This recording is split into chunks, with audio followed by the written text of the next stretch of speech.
Hey you guys, this is Rafael from Relics.com. I hope you're having a good day. Things are good here in Tennessee. Every day's a bonus. I am so thankful to get to be with you guys today, and I've got a treat for you. We had the show last weekend in Wheaton, Illinois, right outside of Chicago. Great show, good attendance. My buddies up at Zerko Promotions put on a wonderful show. If you ever get a chance to go, it's well worth doing. Good people, always a good show. One of the pieces that I picked up is this beauty. I am so thankful to have gotten the chance to get it. This is, for those of you guys that don't know a lot about Confederate flags, except they are supposed to be racist, this one is called a Confederate First National pattern. The Confederate government actually had 3 patterns of national flags during the 4 years of the war. This one was the first one.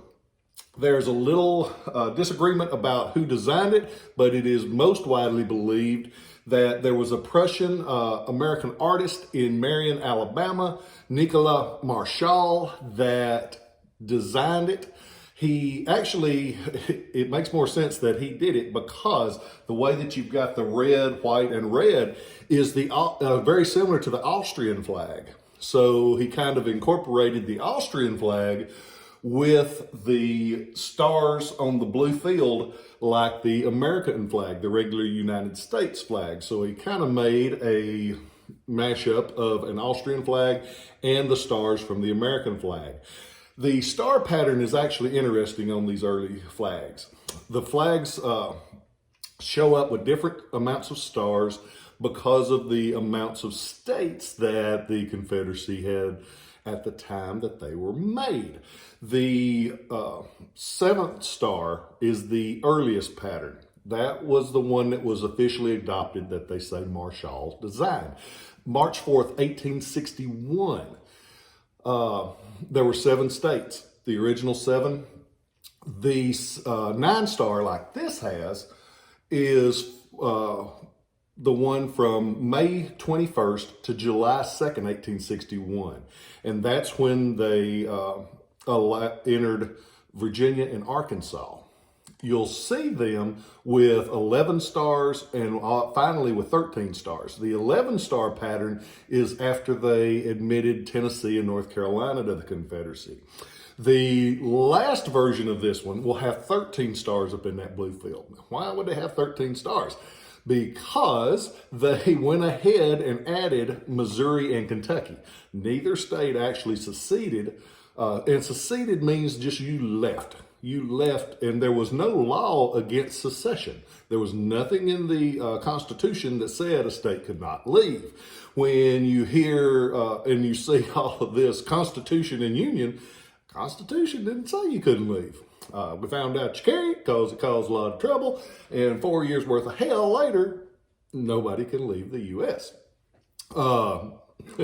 Sorry, I took a tangent there. But no law against the secession of states in the Constitution.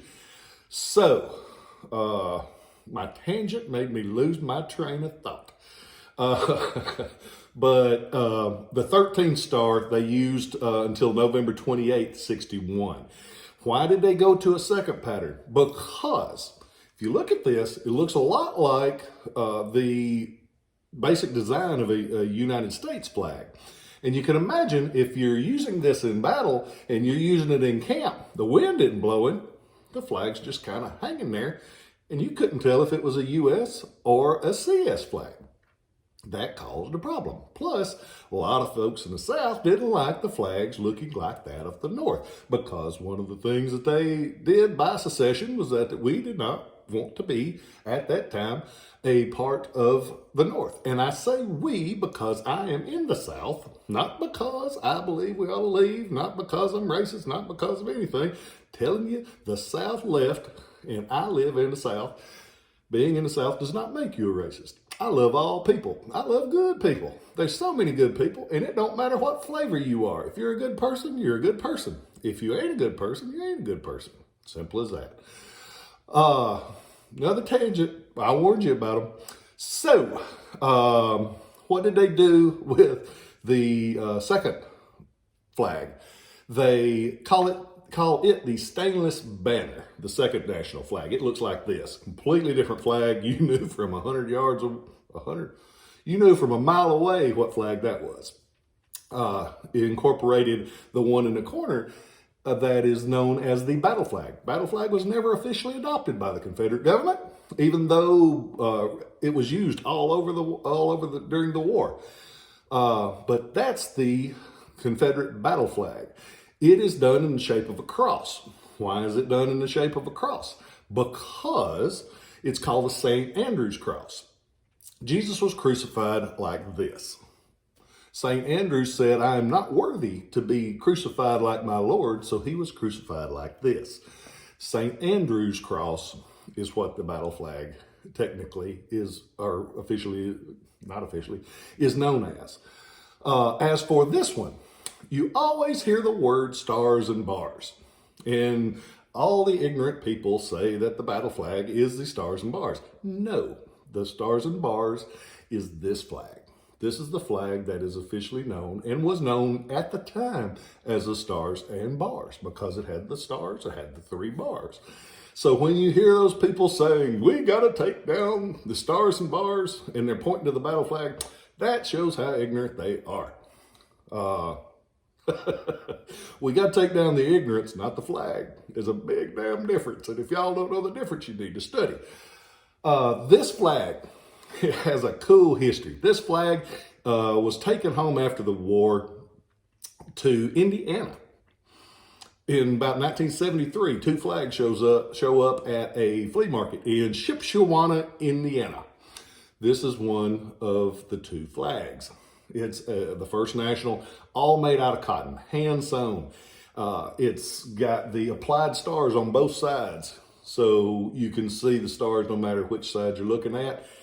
You can tell this one was flown, and I love the character to it because it ain't mint, but if a flag's been flown, it ain't gonna be mint. This one, man, it's got more character than a Tom Clancy novel. I love this flag. Loved it so much I wrote a check for it. That's how much I liked it. But I digress again, took another damn tangent. That just happens. But I got a chance to get it. The guy I got it from is actually the guy that got it at the flea market. He said, I love that flag so much, I bought it twice. He said, my first one got the divorce, got it, and finally down the road, I was able to buy it back. And I'm like, well, I'm going to buy it from you, and I'm going to give it a good home for a little while. You can go on to ShilohRelics.com right now. You can see this flag. As of the time of this video, it's for sale. I don't think it'll last long because it's a great piece. It can be hanging on your wall. I hope that you guys are doing well. We had a tragedy here in my little town of Savannah, Tennessee a few days ago. Our sheriff's department, and there's some good folks in our sheriff's department, they responded to a domestic violence call, and one of the sheriff's deputies was shot and killed. And it just kind of brings home that a lot of those guys that have caught hell over the last couple of years about being bad people, they ain't bad people. There's a few bad eggs, but not most of them. Most of them do it because they want to help people. They went there to try to help whoever needed them, whoever called out for help. And we need to be nice to those people. They are out there. They don't get paid what they ought to. They don't get the respect they ought to.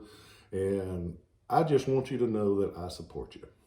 I'm in full support of the good quality policemen, sheriff's department deputies, ICE agents, everybody that is doing their best to try to make our land a better place. I support you. Now, those bad ones, get them out. Don't support them. And I don't think you guys do either. But I just, if you see a policeman out there today, if you see a sheriff's deputy, if you see somebody that's doing something to make it better, ambulance driver, a fireman, tell them thank you. Tell them that they are appreciated because they need to know it. Because if you don't tell them, how they gonna know? I love you guys, and I'll catch you next time. Keep a good thought.